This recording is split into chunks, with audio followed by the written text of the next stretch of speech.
They say you don't truly know someone until they betray you, and I never thought the woman I built my life with, my wife, would be the one to prove that right. My name is Adrian Cole. On the outside my life looked perfect. I was the successful businessman who had worked his way up.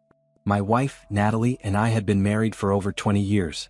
We had built a life people envied, a beautiful home in the suburbs, a thriving business, and a son we were proud of, now away in college chasing his own dreams. To the world we were the picture of success, stability, and love. But what people didn't see was the deception that had been forming just beneath the surface. My wife, Natalie, was the jewel in my life, poised, elegant, and the woman I thought I would grow old with. She has always been beautiful, and this is something you will have to see in person to appreciate. There has always been signs of something going on. It became undeniable once I started paying attention. What I didn't know then was that Natalie had been living a double life. While I was pouring my time and energy into my company, working late nights to ensure we maintained the lifestyle we both enjoyed, she was seeking excitement elsewhere. His name was Ryan. Young, confident, and just reckless enough to appeal to someone who wanted to feel alive again. I didn't see it coming. Why would I? Natalie had always been the grounded one in our relationship, the one who kept our home and family together while I chased success. I trusted her completely, and that trust blinded me to the changes that, in hindsight, were glaringly obvious. I wasn't supposed to be home that night.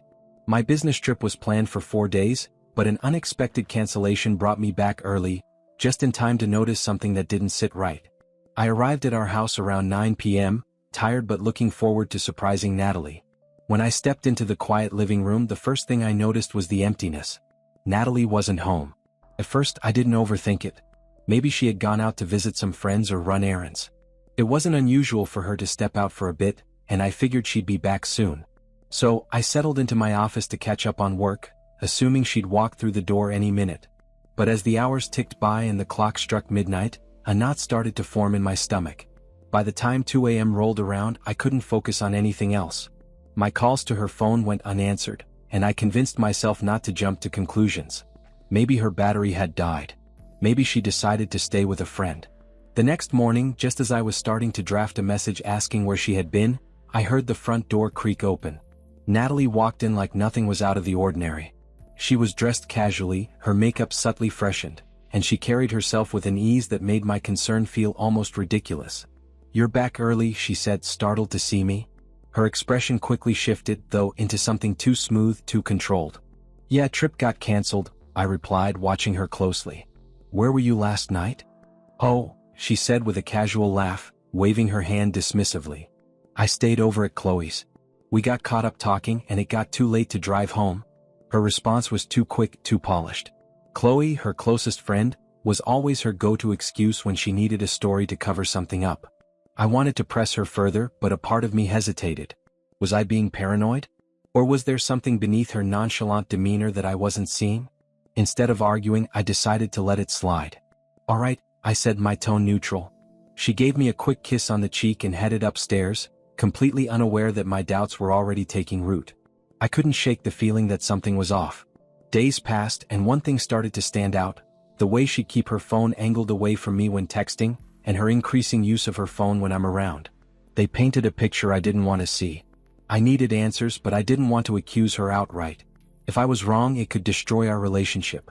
So, I decided to hire a private investigator, a professional who could either put my mind at ease or confirm what I feared. The investigator got to work immediately. Over the next month, she followed Natalie's movements with precision, logging every suspicious outing and interaction. At first, there wasn't much to go on. Natalie was careful. But careful doesn't mean flawless. One night while I was out of town, the investigator called me asking to meet. When I got back, she came to my office handing me a file. I opened it slowly, unsure of what to see.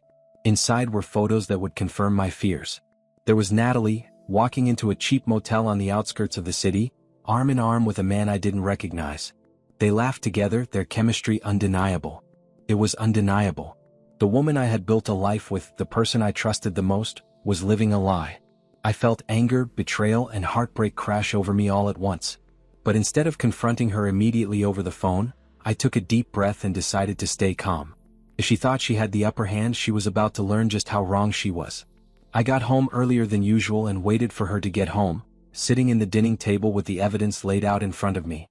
Photos time-stamped and undeniable. She came through the door like any other evening, humming softly, tossing her bag onto the couch and slipping off her heels. "Natalie," I said, my voice cold and even. She glanced at me with a half-smile. "Hey, you're home early," she said lightly, completely oblivious to what was about to happen. "I am. We need to talk," I replied. Her smile faltered. "What's wrong? Why don't you tell me?" I countered, my voice sharpening. "Tell me what you were doing at a motel while I was out of town." For a brief moment, I saw panic flash across her eyes. But she recovered quickly while forcing a fake laugh. I don't know what you're talking about," she said, her voice shaky. I didn't answer right away. Instead, I picked up one of the photos from the table and held it up for her to see. It was a clear shot, her hand in hand with him walking into the motel. Her fake laugh disappeared, her eyes darting between the photo and me. "What is this?" she asked, her voice trembling just enough to betray her fear. "What does it look like, Natalie?" I said coldly. "You and him. At the motel. This is what you've been doing when you said you are with friends?" "That's not me," she said quickly, her voice rising in desperation.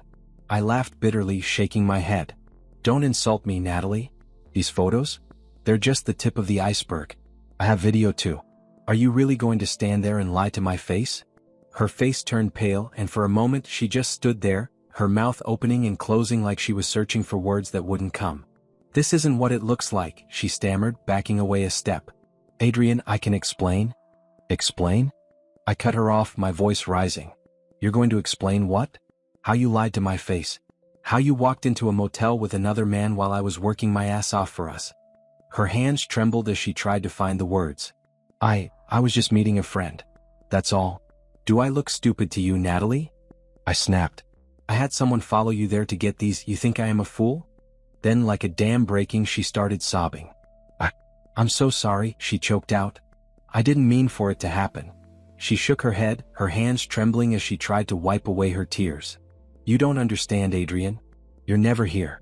You're always at work, always too busy." I felt invisible. I was lonely. "Lonely?" I repeated, standing up and towering over her. "Do you have any idea why I work so hard? For you. For us. To make sure you never had to worry about anything. And this is how you repay me?" "I'm sorry," she whispered, barely audible now. "I was wrong. But I still love you, Adrian. Please, we can fix this." I stared at her, feeling a mix of rage and disgust. "Fix this?" I echoed bitterly. "How do you fix something after you've ripped it apart? You don't love me, Natalie, and you don't even respect me. If you did, you wouldn't have done this." She tried to reach for my hand, but I pulled away. "Adrian, please. I made a mistake. I'll do whatever it takes to make it right." "No, Natalie. You'll do nothing. Because from this moment on, you're on your own," I said, my voice like ice. "You wanted to live your life without me? Congratulations. You just got your wish." I turned and walked away, leaving her standing there in the wreckage of her own making. I didn't look back. The time for second chances was over. The morning after our heated confrontation, I woke up with a clarity I hadn't felt in years. I wasn't going to let Natalie's betrayal linger over me like a dark cloud. By the time she woke up, the wheels of my revenge were already in motion. First, I shut down every single joint account we had. I logged into the bank, froze our shared funds, and canceled all her credit cards. No more lavish shopping sprees. No more fine dining on my dime. I even made sure her personal account, which was funded through my monthly deposits, was cut off. By the time she tried to use her card, she would be met with nothing but declined transactions. Her financial world stopped, and I made sure she felt the impact immediately. But I didn't stop there. I contacted my legal team, some of the best attorneys in the business, and gave them everything they needed to make my case airtight. The photos and videos from the motel were undeniable proof. They assured me that Natalie's infidelity would give me the upper hand in the divorce, and I instructed them to craft terms that would leave her with as little as possible. It wasn't just about the money. It was about taking back control. I made sure to keep our son out of the loop. He was away at college, and I didn't want him caught in the crossfire. Besides, I knew if he found out too soon, he might try to talk me out of what I was doing. I couldn't risk that. This was my fight, and I intended to see it through to the end. When Natalie realized what I had done, she was blindsided. At first, she acted like it was all a misunderstanding, calling me cruel and cold-hearted. But as reality sank in, her desperation became evident. I could hear her sobbing in the other room, making frantic phone calls to friends, trying to figure out what to do. She even called our son, hoping he would intervene. I can only imagine her surprise when he didn't take her side. When Caleb heard the full story of what she had done, how she had betrayed me and disrespected our family, he chose to remain neutral. "This is between you and Dad," he told her firmly. "I'm not getting involved." With no financial support and no one to lean on, Natalie was forced to sell off her possessions. Her designer handbags, her expensive jewelry, even the car I bought her, all of it went up for sale. It was heartbreaking in a way, seeing someone who once basked in luxury now scrambling to make ends meet. She moved in with a friend, relying on their charity to get by.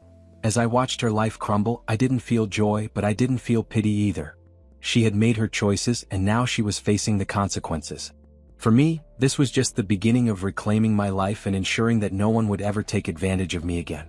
When Natalie and I separated, I expected her to find comfort with the man she was cheating on me with. What I didn't expect was for her to lean so heavily on Chloe, her so-called best friend. Chloe had been part of our lives for years. During our fallout, she became Natalie's confidant. From what I heard, she offered a shoulder to cry on, reassuring Natalie that she would survive the chaos she created. Chloe even reached out to me once, not to take sides, but to acknowledge the mess Natalie had made of our marriage. I wasn't sure what to make of her then, but over time I would. Our paths crossed again months later at an event. I wasn't planning to stay long, but Chloe approached me with a calm, genuine expression. She asked how I was doing, not out of politeness, but with an undertone that suggested she really cared. "I never understood why she did that to you, Adrian," she said, her voice soft but firm. "You gave her everything." I didn't know why her words struck me the way they did, but they stayed with me. After that, Chloe would occasionally text to check on me. Those casual exchanges turned into longer conversations. For the first time, I felt like someone saw my side of the story, like someone understood the betrayal I'd endured. Eventually, we started meeting up, first for coffee, then for dinner. She didn't shy away from the truth. She admitted that Natalie's actions baffled her too. "You deserved better," she said once, and I realized how much I enjoyed hearing it.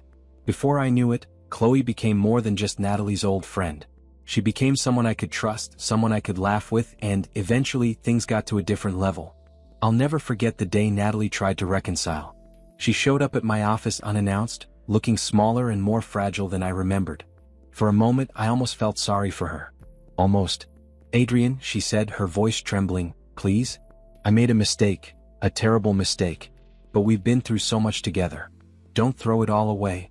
Her words might have moved me once, but now they just felt hollow. I looked her in the eyes, keeping my tone steady and firm. "Natalie, you threw it away the moment you decided I wasn't enough for you. I've moved on, and it's time you did too." I walked past her without looking back.